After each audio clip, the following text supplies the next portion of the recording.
Olá, sejam bem-vindos a mais um estudo bíblico da Igreja Evangélica Metodista Portuguesa. Nós estamos em dezembro, está a aproximar-se o Natal e por isso iniciamos hoje uma série de estudos bíblicos dedicados ao tema Deus Connosco. E este é o primeiro desses estudos. É que um menino nos nasceu, um filho nos foi dado. Deus colocou a soberania sobre os seus ombros. Os seus títulos são Conselheiro Maravilhoso, Deus Forte, Pai para sempre, Príncipe da Paz. Nós, ao ouvirmos esta profecia, nós reparamos que ela foi escrita no pretérito perfeito, como algo que aconteceu no passado. Nasceu-nos um filho, um menino, eu diria alguém que estivesse a partilhar connosco o motivo da sua alegria por ter sido pai ou mãe. Na verdade, o nascimento deste menino viria a acontecer uns séculos mais tarde, mas a certeza e esperança de tal acontecimento era já para o profeta um facto consumado que ele usou para animar o povo. Nós estamos a falar de uma visão profética, que não contempla apenas o futuro, mas sim toda a eternidade. A visão da maior dádiva que o Pai Eterno poderia oferecer aos seus filhos, resgatados da humanidade pecadora, e por isso não merecedora dessa dádiva, por ser um Deus gracioso. Mesmo nós não o merecendo, Ele concedeu-nos este seu Filho, que, tal como o Pai, é soberano, é o Rei dos Reis, e tem como nome aquele que é sobre todo nome, que é Jesus Cristo, o Deus connosco, o Emmanuel. O profeta Isaías apresenta-nos aqui 4 títulos que ele próprio atribuiu a este menino que é Deus, que é o Filho, a segunda pessoa da Santíssima Trindade, que é o Verbo encarnado, e cujo nascimento de mulher e sob a lei nós celebramos todos os anos neste período festivo. Historicamente, de facto, se deu há mais de 2000 anos, tendo sido esse o tempo determinado por Deus para que se cumprisse a promessa que Ele havia feito ao mundo e que foi sendo anunciado pelos profetas e pelos relatos bíblicos. Aconteceu no passado, mas o povo de Deus retira parte do seu tempo, todos os anos, para viver estes momentos de espera e de preparação espiritual para esse nascimento, como se ele fosse acontecer historicamente num futuro muito próximo. E o Advento é mesmo isso.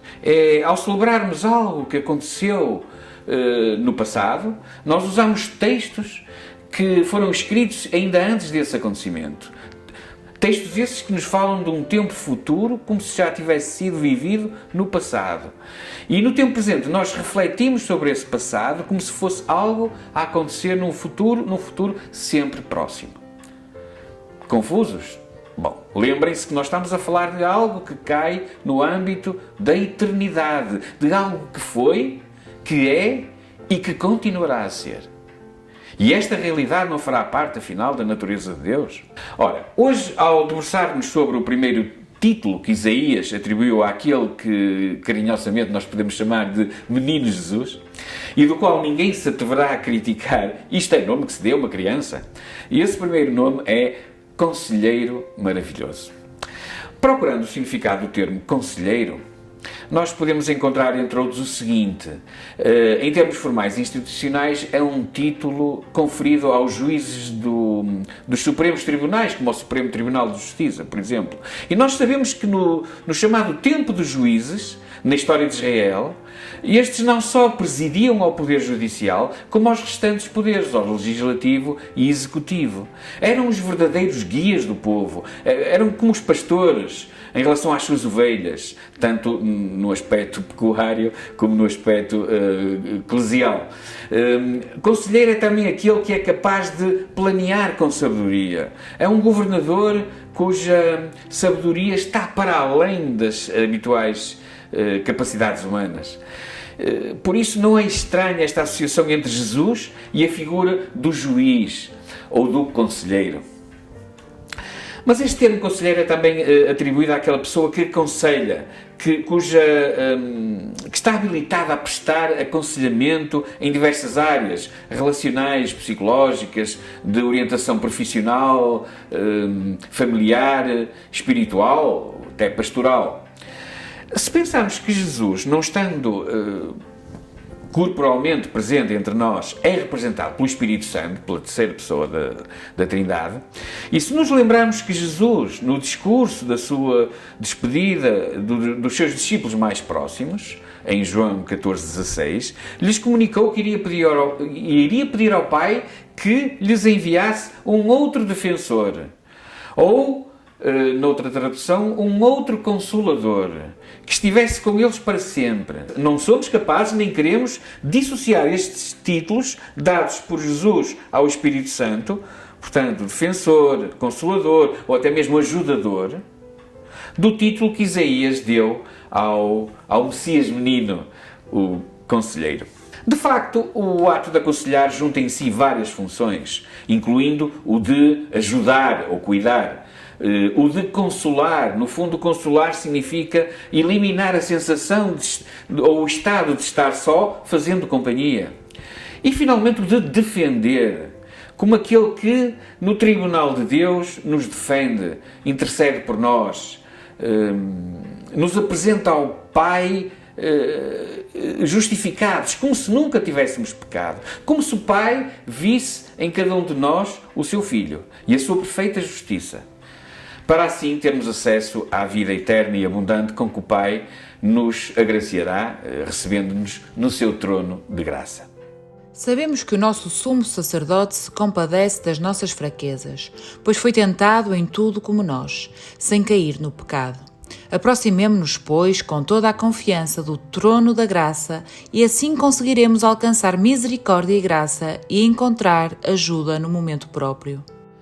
Para além do seu Espírito Santo ser o nosso advogado de defesa, também, por exemplo, a palavra counselor em inglês também pode ser traduzida como advogado, counselor, o próprio Jesus é também o nosso sumo sacerdote, que é uma das linhas de força apologéticas do autor da Carta aos Hebreus. Nesta sua função, Jesus sofre connosco. É o significado de compadece, sofre connosco, com as nossas fraquezas. E esta verdade pode ser bem entendida se pensarmos que Jesus teve uma experiência humana de sofrimento. E tal como nós, ele foi tentado em tudo, porém, sem pecar. Por isso, ele, não tendo pecado, ele pode ser considerado como o nosso verdadeiro e santo sumo sacerdote. E para nós é reconfortante saber que qualquer tentação de que sejamos acometidos é subejamente conhecida por Jesus. Porque a podemos e devemos colocar perante Ele em oração. E sermos assim bem aconselhados, pois para Ele nada é estranho. Além disso, sendo os nossos pecados perdoados através do seu ministério sacrificial, da intercessão que Jesus faz, no seu papel de sumo sacerdote, torna-se possível aproximar-nos do trono da graça de Deus, pois de outro modo essa aproximação seria impossível. Sendo-nos concedido o privilégio de termos uma relação pessoal com Ele, alcançando assim misericórdia e graça e encontrando ajuda sempre que precisarmos. Nós temos muitas razões para nos sentirmos felizes e abençoados e com vontade de preparar o caminho para recebermos este menino que nos foi dado. Não apenas como alguém que merece a nossa ternura, mas como alguém que exerce ternura sobre nós, mesmo nós não o merecendo. Como aquele que, caso não nos fosse dado, caso não tivesse nascido para nós, ou, mesmo tal acontecendo, caso não o tivéssemos recebido, nos deixaria ficar sem defesa possível, ao mercê dos ataques do adversário. Podemos dizer aos ataques do inimigo. Sem ajuda, sem cuidado. Ao Deus dará, como é comum dizer-se. Ficaríamos sozinhos, para sempre, no nosso sofrimento, sem o consolo verdadeiro que só dele pode vir. Ficaríamos sem conselho, sem governo nas nossas vidas, sujeitos aos impulsos dos nossos corações desgovernados, que só nos conduziriam à perdição, ao caos e à morte. Daí a necessidade de seguirmos com rigor e com amor à verdade aquilo que o autor de um dos provérbios da Bíblia nos exorta a fazer. Confia no Senhor de todo o teu coração. Não te fies na tua própria inteligência. Apoia-te nele em tudo o que empreenderes, e ele te mostrará como deves agir. Não confiamos na nossa própria inteligência.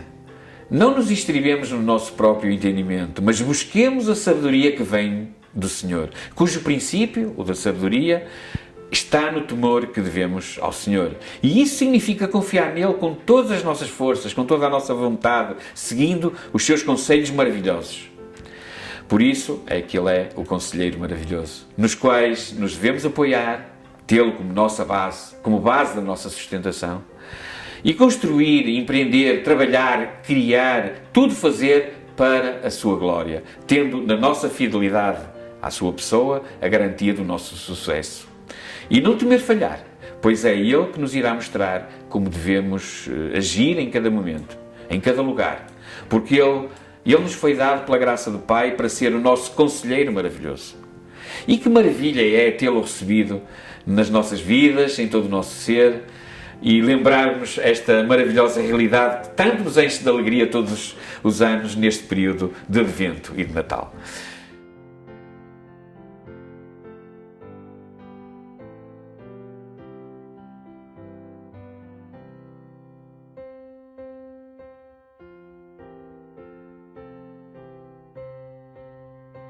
Junta-te a nós e celebra a vinda daquele que governa como ninguém, todo e qualquer aspecto da tua vida. Deste maravilhoso conselheiro que te examina e que te sonda e que por isso, estejas onde estiveres, conhece todos os teus pensamentos e ações. Quer estejas a trabalhar, quer estejas a descansar. Não há que escapar, pois Ele conhece todos os teus movimentos e isso só poderá funcionar a teu favor. Porque Ele, na sua misericórdia, te poupa de sofrer aquilo que não gostarias de sofrer. E pela sua graça, Ele permite-te beneficiar de muita coisa que, conhecendo-te como te conheces, nunca imaginarias alguma vez vir a beneficiar. Ornamenta devidamente o caminho que conduz ao teu coração para que o menino Jesus possa habitar em ti e tu nele. E esses são os melhores enfeites de Natal que podes fazer este ano e sempre. E esse menino, esse maravilhoso conselheiro, é a melhor prenda que já alguma vez pudeste receber ou poderás vir a receber. E assim receberás com muito mais alegria e confiança aquilo que muitos te dirão e que eu te digo neste momento: um Santo Natal.